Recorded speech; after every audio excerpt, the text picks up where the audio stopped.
Maybe I'll go in front of it now. Okay. Wow, look at that atrium. Right? And what did the store used to be before? Robinson's May.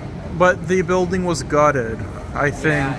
Yeah, so, these are older Schindler Escalators, so there's still some research I have to do. Yeah.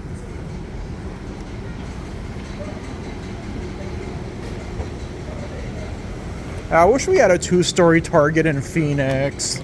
Let alone a 3-story one? Yeah. Yeah, you all have awesome stores out here.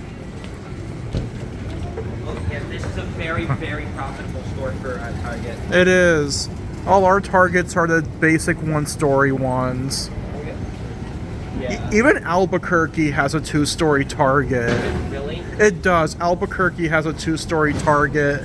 And it looks like the ones over here. I'm like, Where how? is it?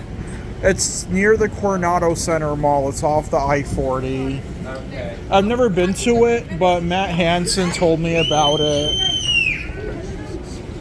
Next summer, I'll see what I can do. Yeah, if you go to Albuquerque, check it out. Yeah. I need to go to that other Dillard's, the Windrock. I went to the wrong one. Yeah, the woman's Dillard's has an epic elevator. I've never been to it, but I've seen Matt's video one on YouTube before. And then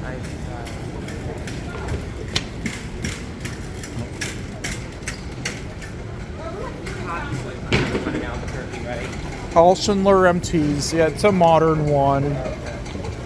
Coronado Center is probably the most epic mall in Albuquerque. How many are there?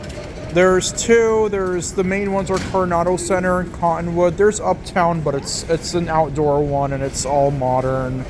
Windrock used to be a mall, but now it's just the 2 Dillard stores. I know they're redeveloping that area. They got the BJ's Brewery. That's pretty good. Oh yeah.